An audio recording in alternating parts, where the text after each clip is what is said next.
सारी उम्र सारी जिंदगी उसकी चोरी करते करते बीत गई। जब पिता चोर तो बच्चे पर भी गंदी आदत का असर पड़ गया। जब बाप चोर तो बेटा भी धीरे धीरे चोरी करने की गंदी आदत सीख लिया।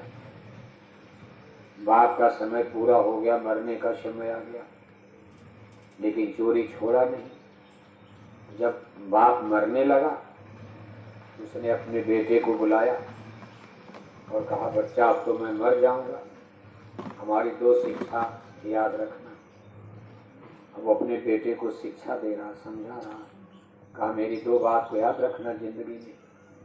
पहली बात क्या याद रखना कि अपने जीवन में चोरी का काम मत छोड़ना, कभी छोड़ना मत। बड़ा मजा है चोरी में, बिना मेहनत के माल मिलता है, काम बनता रहता है। दूसरी मेरी शिक्षा है कि किसी महात्मा के सत्संग में कभी मत जाना। क्यों? कि अगर सत्संग में जाओगे तो महात्मा चोरी छुड़ा देंगे। संत महात्मा एक तो भाई चोरी मत करो, डकैती मत डालो, झूठ मत बोलो, धोखा मत दो। लड़के ने कहा, पिताजी पक्का, वादा हो गया, एग्रीमेंट हो गया। ये कह करके बाप तो मर गया। अब लड़का जो है चोरी करता रहा। भाई पिताजी ने कहा है चोरी करो, करता रहा। एक दिन शाम के समय अंधेरे में इसी तरह से मंदिर दिवाले शिवालय पर गांव में एक महात्मा जी का प्रवचन यानी सत्संग हो रहा था। सब लोग सत्संग सुनने आए। अब लड़के ने देखा कि गांव में सबका घर सूना पड़ा। उसने सोचा चलो किसी घर में आज चोरी ही कर लिया जाए। सब लोग गए सत्संग सुनने। अब उस जमाने में चोरी कच्ची दीवार होती थी। पीछे से दीवार तोड़कर एक मकान में घुस गया। जब खड़बड़ किया, संजोग से उस मकान में एक औरत जाग रही थी, वो सत्संग में नहीं गई थी। उसने सोचा कि सब लोग चले गए। जब उसने देखा कि घर में तो चोर आ गया, उसने हल्ला मचा दिया। अब चोर जल्दी से निकल करके भागा। पीछे से गांव वालों ने दौड़ाया, 2-4 लोगों ने दौड़ा लिया और सामने पुलिस वाले पहरा दे रहे थे। सामने पुलिस, पीछे गांव वाले, बीच में लड़का। अब लड़के ने सोचा अब तो हम पकड़ लिए जाएंगे, जान बचेगी नहीं। तब तक महात्मा जी का सत्संग आ गया। रास्ते में भीड़, दौड़ करके उसी भीड़ में घुस गया और भीड़ में जाकर चुपचाप बैठ गया। जब उसने देखा भाई ये तो महात्मा जी का सत्संग हो रहा, तो उसको अपने पिता की बात याद आ गई। पिताजी ने कहा था किसी महात्मा का सत्संग मत करो। उसने अपना दोनों कान अंगुली से बंद कर लिया। कहा भाई आ तो गया लेकिन सुनूंगा नहीं मैं, पिताजी का आदेश है, शिक्षा है। पुलिस उधर से आए। अब पुलिस वाले तो देख रहे कि लड़का इसी भीड़ में गया, लेकिन अंधेरा था। अब कहाँ जाकर बैठ गया भीड़ में। लेकिन पुलिस वालों की निगाह पड़ी कि एक लड़का कान में उंगली डाल के बैठा है। पुलिस वाले भी तो चालाक, उनको शंका हो गई, लगता यही चोर है। सब लोग कान खोलकर सत्संग कान बंद करके क्यों बैठा। जाकर उसको पकड़ा, थाने ले गए, डंडा बजाए लोग। लेकिन वो भी इतना घाघ चोर था कि अपनी चोरी को कबूल नहीं किया। कहा ना मैं चोर नहीं हूं, मैं तो सत्संग सुनने गया था, मैं चोर नहीं हूं। राजा के पास खबर गई तो राजा ने कहा भाई जब वो चोर नहीं है तो उसको जेल में क्यों डाले, क्यों मारे, छोड़ दो उसको।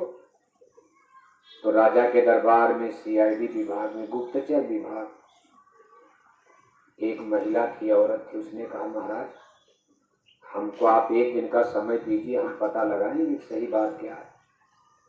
राजा ने कहा भाई 1 दिन नहीं 2 दिन का समय ले लो। अब देखो उस महिला ने, औरत ने 4 भुजा बना लिया, 4 हाथ। 2 हाथ तो सबके पास होता, 2 हाथ उसने नकली जोड़ लिया। जैसे आप देवी की मूर्ति में देखते हो लोग बनाते हैं कारीगर लोग, मिट्टी का, पत्थर का। 4 भुजा वाली चंडी देवी, 1 हाथ में तलवार, 1 हाथ में खप्पर। देवी की मूर्ति की पूजा आप नवरात्रि में हिंदू लोग करते हैं। ऐसे 4 भुजा वाली चंडी बन गई, अपने बाल बिखेर दिया, चेहरा काले रंग में रंग लिया, एक हाथ में तलवार एक हाथ में खप्पर लेकर बिल्कुल चंडी का रूप बनाकर अब जिस कमरे में कोठरी में लड़का बंद किया गया था, दिन दहाड़े दिन में ही वहां तलवार ललकारते ही पहुंची, लड़के को बुलाया, लड़का दरवाजे पर आया। अब गेट दरवाजे के बाहर वो खड़ी है, सूरज की रोशनी पड़ रही। उसने जोर से डांटा कि देख, मैं इस राज की देवी और चंडी हूँ, मैं इस राज की कुल देवी हूँ। अगर तू हमसे झूठ बोलेगा तो मैं तुमको श्राप देकर भस्म कर दूंगी। अब लड़का डर गया, भाई कोई देवी आ गई और वहां कोई है ही नहीं। लड़के ने कहा, देवी मैं आपसे क्या झूठ बोलूंगा, आप जो पूछिए। उसने कहा कि बताओ तुमने चोरी किया कि नहीं किया। अब लड़का लगा सोचने, भाई देवी से तो झूठ बोल नहीं सकते हैं, भस्म वैसे भी मरना वैसे भी मरना। अब वो सोचा कि सही बोल दिया जाए कि मैं चोर हूं।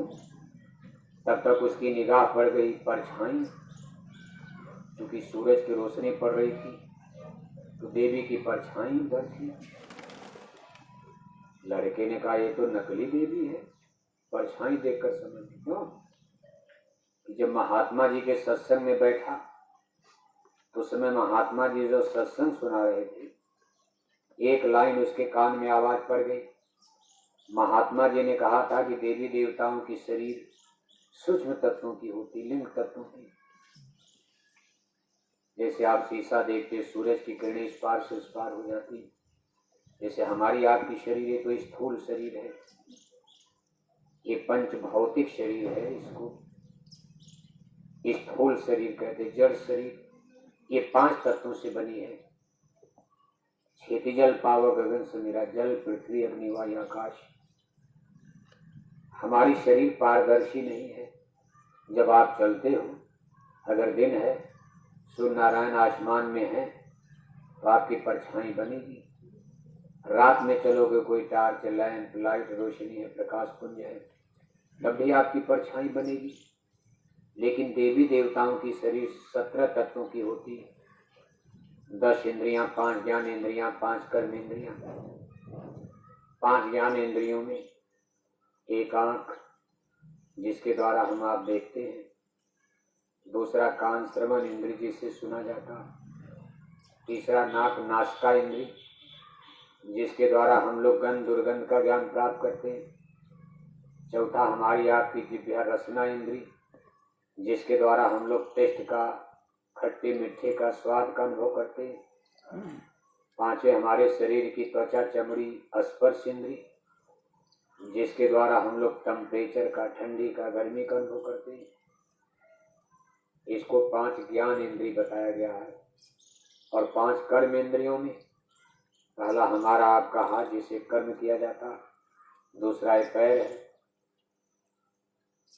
तीसरा हमारा आपका मुंह है, मुख जिसके द्वारा आप भोजन करते हो, वाणी का उच्चारण करते हो, 3 और चौथा है पेशाब का रास्ता जिसको मूल इंद्रिय दरवाजा कहा जाता, और 5वां है टट्टी का रास्ता जिसको गुदा द्वार कहा जाता।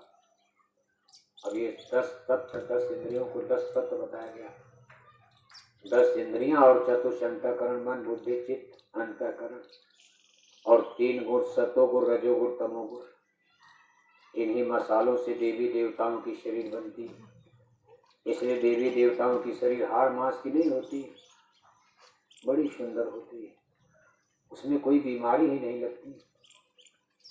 और देवी देवता इसलिए जहाँ रहते हैं वहाँ पर कोई डॉक्टर, वैद्य, हकीम, अस्पताल, वहाँ पर ऐसा नहीं है। वहाँ डॉक्टर है, अस्पताल है, जब कोई बीमारी नहीं लगती तो वहाँ डॉक्टर क्या करेंगे बैठकर, कौन पैसा देगा, कोई कमाई होगी। यहाँ डॉक्टर बैठेंगे, यहाँ बीमार हम लोग होते डॉक्टर के पास जाएंगे, 2-4 रुपया डॉक्टर की कमाई होगी। इसलिए उस स्थान को स्वर्ग वैकुंठ कहा जाता है। देवी देवता जहाँ रहते हैं उसी स्थान को हिंदू ग्रंथों में स्वर्ग वैकुंठ 14 भुवन, 14 भुवन बोलो, स्वर्गों की संख्या, वैकुंठ की संख्या 16 है। उसमें कैटेगरी अलग, कोई अच्छा है, कोई और अच्छा है, कोई और अच्छा है।